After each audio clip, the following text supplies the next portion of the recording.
there is no story, I will argue, that affects more lives than the elections. We knew that it was a two-horse race between John Mahama and then Nana Akufo-Addo. 2020 has been different to the extent that we upped our game.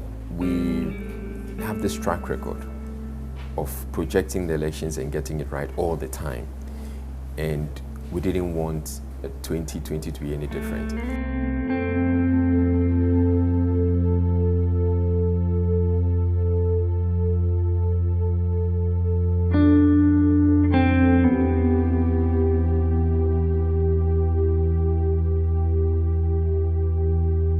It is one of the things that we believe sets us apart from the competition. Every day you cover regular news. News is by definition what is already out there that you report. It's fresh, it's new, has currency. So everybody else, that's it. The key question is, how do you distinguish yourself? There are few places we do distinguish ourselves: in documentaries, but then in elections. In a lifetime of a journalist, there are a few stories that come bigger than cover an election. In fact, the biggest story any journalist can hope to cover is an election. In fact, in the life of this country, the biggest event is voting and deciding who our president is and who our parliamentarians are. That is what defines our democracy, in essence, and it's the biggest thing that everybody else can experience. I mean, as children growing up, everybody will have a memory of one election year or the other. And for a journalist, you look forward to that as well. It's the biggest thing you can ever get yourself involved in. And as a media house, knowing that it affects every life, right? We are in the game of audiences, we're in the game of impact, fundamentally. If journalism doesn't affect somebody's life, it's meaningless. My name is Fifi Kumsin. I'm a senior editor here at JoyNews. In the lead up to the election, we had a lot to do. We had to train our reporters across the country, our correspondents across the country. We had to invest in the software infrastructure we would need for the election. And so we had to contract a third party to execute the very important assignment. You realize that during the election, a lot of our analysis was based on the software, was around the software. We generated a lot from the software. And so we had to invest in that, make sure that we had top-notch software that could run the election. We had to invest in additional studios so that at least we will not be running the election from one studio. We ensured that the radio studio was given the appropriate retrofitting. And then after that, we had to dot our I's, cross our T's. Everything we had to do, we did to ensure that we would have very exciting election coverage. We invested over $1 million Ghana cedis in the coverage of this election.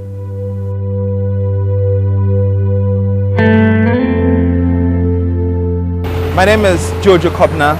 I'm an assistant news editor. The bigger management has a plan of how they want election coverage to be. So they have the master plan and they have the vision.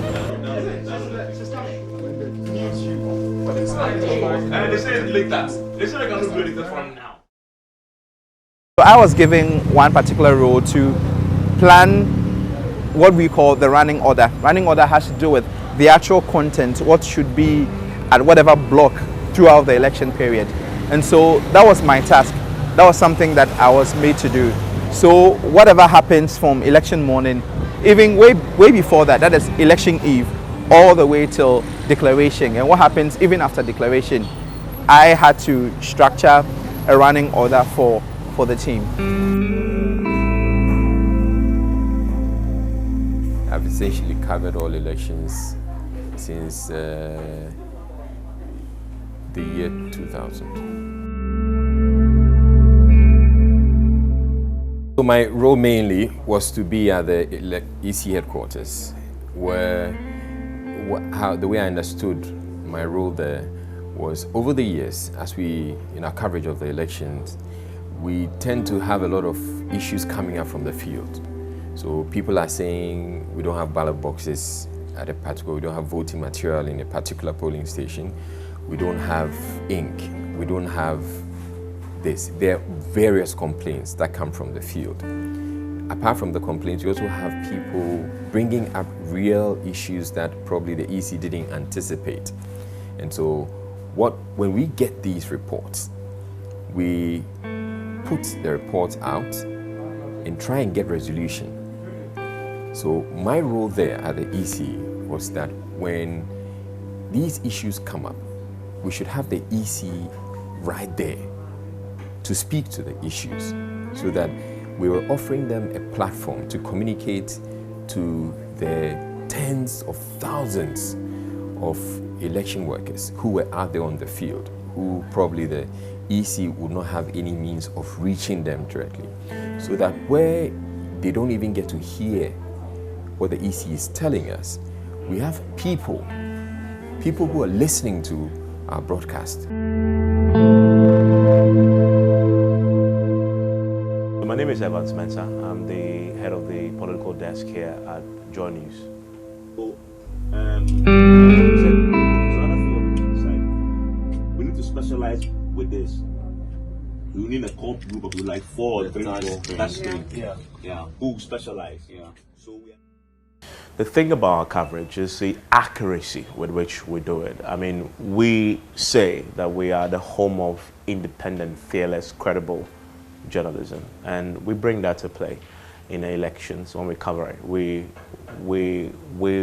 don't only want to tell the stories, we want to make it be meaningful to the audience.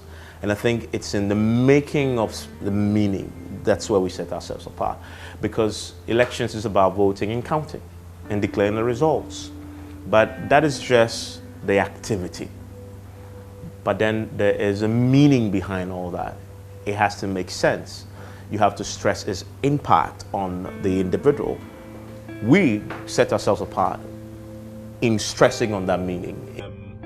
Jojo, who is leading this production whole thing, believes that when I finish, I should go, because he wants me to come back at the evening, because we're having election night beginning at 5, which me and he wants that to be segmented, so he doesn't want me in the mix. But go is relative, right? Well, normally here, elections planning will start a year in advance, and this year wasn't any different. It started a year in advance. It starts with the big things. So there are always big items on the list that you want to cross, right? The first most important item on the list that we always want to cross first is boots on the ground, because you can't cover the elections without actual human beings being everywhere for you. That's the first important. That's the most logistically difficult thing to cross, because you don't only have to find them, you have to recruit them, you have to train them, you have to make sure they meet your standard, that they are representing your values as an organization, right? And so that was number one most important thing. Secondly, is we are in the age of technology. What tools can you deploy to help you tell that story, to help you meet the expectations? So we say the software is important. Now we have down to find what right software to deploy to help us, again, as I said, help our audiences make meaning, make sense of what they are seeing and hearing. And so that was the second most important thing we need to cross off the list. And so that's where he started from. My name is Gifty Andopia. I am a deputy or assistant editor, and I'm head of security desk. I'm also a news anchor. After the election, so look at something contracts will be cancelled after the election. Yeah. Well, security is always a big deal. It's a big part of elections all the time, except because of the stakes, what's usually at stake. But for some reason, this particular year, had a heightened sense of insecurity that was projected not just by the members of the public, but also projected by members of parliament, especially the minority members of parliament.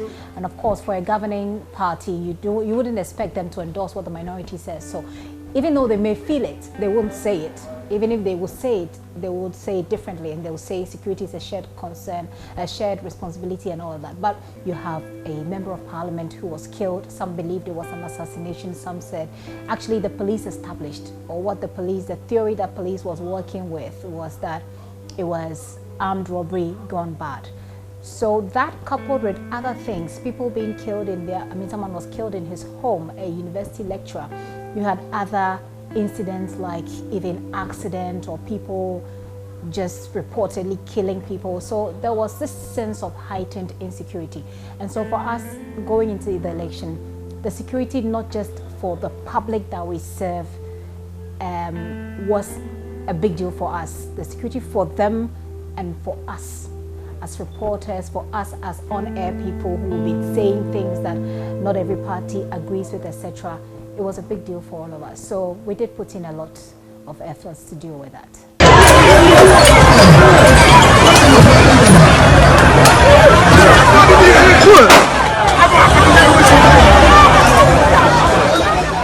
Even before the election, we did a series of reports that focused on security, that called on the people in authority to act, or that essentially gave them ideas as to what ought to be done. We had a project that we ran for about 2 weeks that focused solely on hotspot communities and what the concerns of the people are within these hotspot communities. Prior to that, the IGP, who is also the head of the Election Security Task Force, had announced that they had recorded over 6,000 hotspots. So that was a big deal. And we tried to focus for the next 2 weeks on that, and had our correspondent reporting for us from across the country what the real concerns of the people are. And it was important because there was a section of the security agencies, or a section of security personnel, that made it look as if the media was unnecessarily projecting fear and panic. So we took the microphone to the people and we said, some security personnel think that we are exaggerating when we say there is a heightened sense of security. What do you think? What is your reality? My name is Ernest Kojo Menu, and for election 2020, I was a reporter on the ground covering the Ododo constituency, and of course bringing our viewers and listeners up to speed with everything happening in that constituency. Zongo Lane, where Neil Vanderpoy is expected to vote. And that was when we saw the police rush to this area. So we followed them here because we are... Ododo is very popular. It's a popular constituency, but for the wrong reasons. It's noted for electoral violence. And so when you check the trend, at least since 2012, there's always been a case of some violence, some form of violence or the other. And even if you moved into this country, say this year, you would know, because there have been a number of activities that have turned bloody. The latest before the, or the last before the election was what was supposed to be a peace walk by the parties that ended up bloody, that turned bloody, and of course led to some injuries. And so it was a place to watch out for, also because of the candidates involved. For a very long time, Neil Vanderpoy, the incumbent, had won elections there, almost indomitable. But then we had his cousin, Neil Bannerman, come in, and so it made the contest there a bit fierce.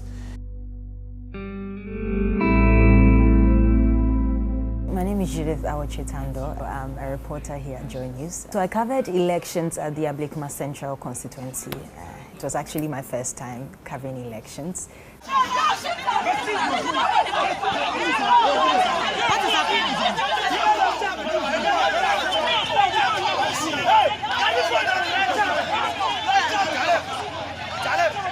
It was an adventure, a serious adventure. It was sort of traumatizing, especially when the shootings happened right there in the building, because it was sort of like life and death. This is you can easily be shot mistakenly. During the collation, before too much chaos started, the polling agents refused to queue. Firstly, they refused to queue, and so there was a bit of chaos trying to enter the collation center itself. That's the building itself, and the police were trying to prevent them. They wanted them to stand in a queue, but they were refusing to do so. So that took a lot of time, about 2 hours, trying to just get people in. And secondly, during the evening, when it got later in the evening, there were some shootings that happened in the area due to some protests. The NDC supporters thought that the NPP supporters wanted to rig the election because they refused to sign, they weren't willing to sign papers as at yet. And so they started protesting. They were feeling like the election was going to be rigged. And so they were locked out, and whilst they were locked out, they still protested very, very seriously. There were warning shots were fired in the air, and by the time we realized, the man was down to the ground, bleeding from his stomach. He was injured. They had to rush him to Cocoa Clinic, but luckily he did not die. Later into the evening, after things had settled a bit, things were running smoothly, and then all of a sudden, another shooting happened inside the building itself. So we call it the embed, the multimedia JoyNews embeds, and they are attached to the two candidates, the NDC and NPP, for obvious reasons. Those two, one of them will always win the election, and so put people there. These two people, one of them will become the president, and they will define your life for 4 years. They are campaigning. In other words, they are trying to convince you to vote for them. Wouldn't you like to know their every move, so you can help you make a decision, right? And that fundamentally is the reason why we thought get an intimate relationship with their campaign, not with them themselves, but with their campaign, what they're doing, and bring that to the attention of the audience, as we said, and help them in that process make judgments about these two individuals when they finally get to vote. And for us, that's why critically we attach them. The person have to travel. When the person is traveling, when the candidate is moving, he moves with us. My name is Maxwell Agbagba. I was embedded with the John Mahama campaign team.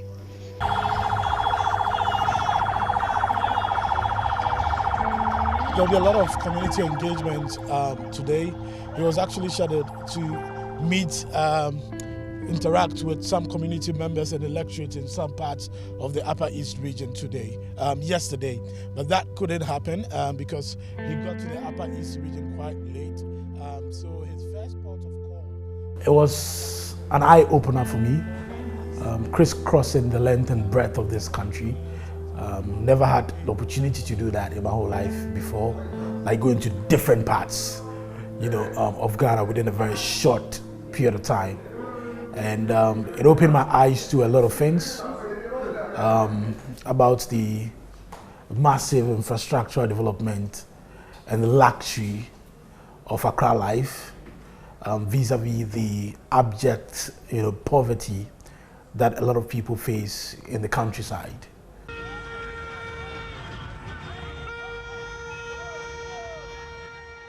It was quite regimented, the itinerary, rigorous campaigning.